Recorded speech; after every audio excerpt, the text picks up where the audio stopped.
Would I be the a-hole for planting prickly bushes in my front yard to keep the neighbor's kids from my property? Throw away for obvious reasons. I moved into a detached townhouse a few months ago. It's a rental. I'm leasing it for a year with the option to extend that to a second year or possibly buy the house. My driveway is right next to the neighbor's. It's big enough to fit two regular sized cars, and halfway down my driveway there's a path leading around my house. On one side of the path is my house, on the other side is 3 meters of yard. That's mine. Ever since I moved in, I've been having issues with the neighbors using my driveway for parking, turning the cars, storing their other stuff, playing, etc.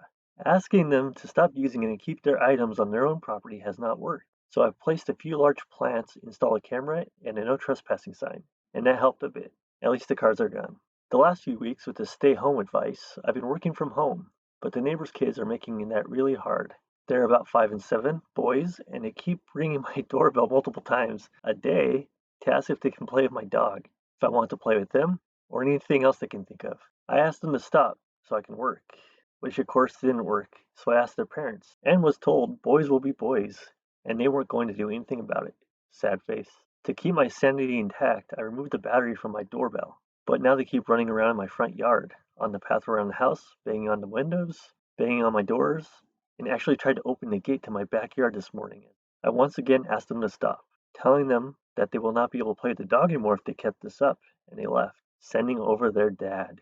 I told them to keep the boys away from my property, and if not, I'll be planting some prickly bushes to teach the kids to stay away from other people's property, and shut the door in his face. Would I be the a-hole if I actually did that? I'd love to place a fence or something, but as it's a short-term rental, I have to be able to turn everything to its original state for now. Edit. I'm getting a lot of comments about social distancing and a lack of isolation of the boys. I'm from the EU. My country isn't on lockdown, and it's, or was, I'm not 100% sure anymore, advised to let small children play outside. The verdict is not the a-hole. NTA. Their parents are lazy and sound like they just want to make you a free babysitter. Boys will be boys. Shaking my head. NTA. These parents are jerks. Be petty and install a motion sensor that sets off the sprinkler system. OP says, "I'd love to, but I've been turning part of my driveway and front yard into a vegetable garden, meaning I'll be there quite often the next few months and don't want to be getting soaking wet myself every single time." Update. I was asked for an update on my previous post. About a week after my post, I planted a wall of blackberries and raspberries at the two sides of my garden facing the driveway, about 30 centimeters from the edge, so no overhanging branches. On the other side of the berry wall, I planted stuff like strawberries and tomatoes. To reach the strawberries and tomatoes from the driveway, you have to either go through the fruit bushes or walk up to my house. Walk about 2 meters along the side of my house and my windows, and then walk into the actual garden. Not something you do by mistake. For about 2 weeks it was somewhat quiet, but I still found the kids on my driveway every single day. As far as I know, they did not enter the garden, and I hadn't noticed them walking around my house anymore, so I figured the bushes were working. About 1 week ago, berry season started, and my bushes are now full of raspberries, and there's a lot of strawberries as well. The neighbors noticed. First I caught the boys picking and eating raspberries, so I told them off and dropped them off at home. Told their mom I caught them stealing. That's how I see it even though it's fruit, and that I'd be calling the cops next time. She huffed and told me to grow up, but took the boys inside anyway. After that, it was all quiet up until yesterday afternoon, when I went out for a while and I found the dad and his two sons right in the middle of my garden when I returned, clearing my bushes and plants. I didn't even confront them, just called the cops from a distance, and they hadn't noticed me yet and started filming them after making the call. Good job, OP. Luckily, two cops showed up about 10 minutes later and confronted a neighbor as they were still picking berries.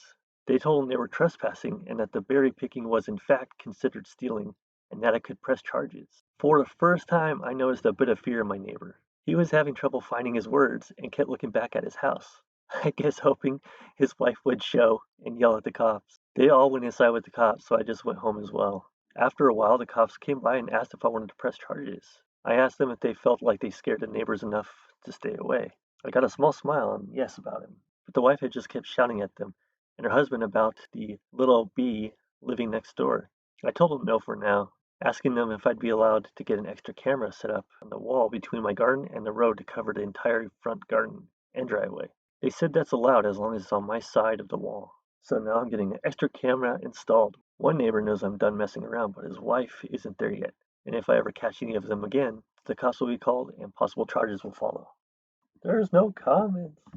Would I be the a-hole for refusing to stop cooking bacon in my kitchen due to my teenage daughter's vegan lifestyle? Dad here, old fart, loves his daughter to pieces, but I'm struggling to see eye to eye with my teenager and wife on this one. We've always been a meat eating family. We live in the rural Midwest, and bacon for breakfast is pretty much a given.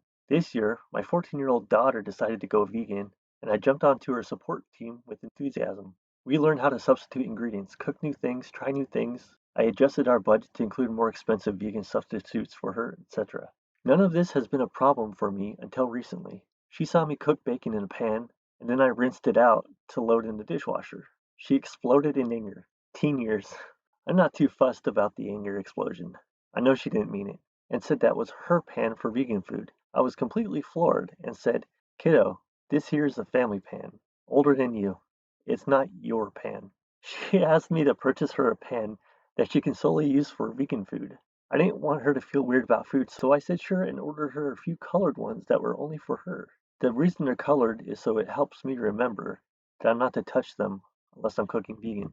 That wasn't good enough.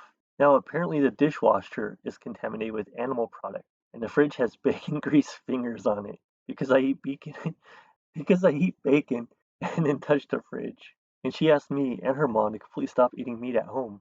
I don't mean I I don't mean I literally touched the fridge with greasy bacon hands, because I wash my hands, but it's clearly enough that it upsets my daughter. Frankly, I'm on team hell no. Her mom is much more amenable and strongly wants to consider taking our daughter up on that request. My wife's reasoning is that both of our parents live close, so we can eat meat products there, and that she doesn't want our daughter to feel uncomfortable in the kitchen. My daughter says she is fine with cheese and butter in the fridge, but it's specifically meat products that make her feel sick. Now I'm sorry for her, but I feel like she just needs to adapt and live side by side, because I'm not going to stop eating bacon in my own house. The verdict is not the a-hole. NTA. Get her a special sponge she can use to wash her own dishes, so she doesn't have to use the tainted dishwasher. I was about to suggest something along those lines too, and NTA obviously. See how serious she is about it when she is getting her own set of plates, dish soap, and sponge to keep her food free of meat residue. As a teen who's trying to go vegetarian, your daughter is acting ridiculous. The dishwashing machine's tainted? What kind of bull is that? And she shouldn't be forcing you guys to go vegan in your own house if you don't want to. You've been very supportive as it is, buying separate pans. YWNBTA. Edit. And if she really wants to change her diet, she should try and give you information on how bad the meat and dairy industry is, and how unhealthy large amounts of meat are for the modern human. Yada yada yada. Then you guys make your own choices on what you want to eat. Edit 2. I'm going to take this time to say that 1. Please, regardless of if you're a meat eater, vegetarian, vegan, whatever, be civil in discussions over this. If you want to be pissed off over something, this really shouldn't be it. 2. I really didn't want to start any debates, but whatever. Just take everything anyone, and I include myself, say with a grain of salt if they don't provide links to a credible source. Honestly, it's been nice just talking to people getting varying opinions on this subject. But I'm starting to see a bit of hate flow through a few people just showing up. Does anyone else think she's having some mental health issues? This sounds similar to OCD, and it often manifests in whatever the person is attaching their identity to, like cleanliness, weight control, religion, etc. AITA for suggesting my 7-year-old name his new stuffed tiger, Tig Bitties.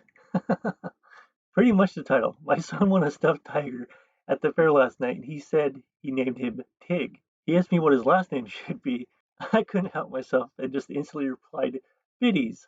Then I turned to my wife to share a smirk, but she was pissed and quickly suggested a few different last names. But my son insisted that he liked Bitties, so now his tiger is Tig Bitties. My wife thinks it was completely inappropriate. I think it was a silly joke that went over his head. Will have no negative ramifications. Oh man. And the verdict is no a-holes here. Top comment is nah. Inappropriate? Yes. Still funny? Also yes. And the response to this? Finally, someone who acts like a real person. Someone else responded to this commenter. Surprised I haven't seen more of this. It was definitely immature and maybe he shouldn't have done it. But it's a goofy joke and was done in the heat of the moment. Man, people on the internet are so quick to call someone trashy or a horrible parent for one little mistake they make. Second highest comment. Nah, you jokingly suggested the name. It's not your fault your son happened to like it. There will probably be no ramifications, but you and your wife can probably convince him to change the name if she dislikes it that much. Just think of a new last name and tell him in a really excited way that you Just thought of an even better last name, and I'd bet he'd go with you and change it." And someone would respond saying, "Someone hasn't been around many kids if you think you could just do that." Crying laughing face. A ITA for wearing the joke bikini my friend got me. So it was my birthday a couple months ago. Had a party, got some gifts. My friend Mandy got for me a super cute bikini. I liked it, said thanks. She had ripped the tags off, but whatever. Anyway, went to the community pool with my roommate. Wore bikini, got in the water. Roommate immediately was like, girl, I look and see this bikini is now kind of see-through. Ha ha ha, good joke, Mandy. Anyway, Mandy invited me over to her place to hang out with her and her boyfriend and a few others. We know where this is going. Most leave and we're still hanging out. And I'm like, hey, what if we got in a hot tub? I go change after them and meet her boyfriend in the hot tub while she's getting new drinks. I hop in, immediately he's looking at my chest. I pretend I don't notice and just make small talk. She comes out in a few minutes and just looks in shock. Eventually she gets in, is that the one I bought you? Yeah, I really love it. I wear it everywhere. Make up some stuff about how I wore it to the beach, some party with lots of guys, etc. And she just like, oh, we're in the tub for about 20 to 30 minutes. Eventually get out and change. She approached me after and was like, I'm sorry, thought you'd notice, but it goes kind of see-through. I'm like, yeah, I know. Why'd you buy me a ducking see-through bathing suit? She's like, it's a joke. Wait, you knew? So you just spent the last 30 minutes flashing my BF on purpose? I reply, I'm just wearing my birthday gift. Anyway, am I the a-hole? The verdict is not the a-hole. Top comment says, NTA, well played. You deserve an award, but I'm broke, so here's an emoji instead. Edit. Thanks for the awards. Yes, I have now been able to give OP an award. Happy days and awesome sauce to you all. Legendary power move OP. That takes a lot of confidence. Second highest comment, NTA. Play stupid games, win stupid prizes. Plus, it's not your fault he was blatantly staring at your tits right in front of her. Edit. Because it still isn't clear to literally anyone. I'm saying Mandy has nobody to blame but herself for what happened. OP responds, yeah, that's what I told her. She didn't like that either. Lol. Not seeing many people taking advantage of the term birthday suit. Play stupid games, win stupid prizes. What is it with the sub and this phrase? It's practically the top comment in every thread. I like that phrase. I think it applies in so many situations. And the thing is, too, her friend let her go to a community pool to figure this out. She didn't even invite her over to her own hot tub. She wanted her to be embarrassed in front of strangers and children. Who knows who was there? Please support me by liking and subscribing.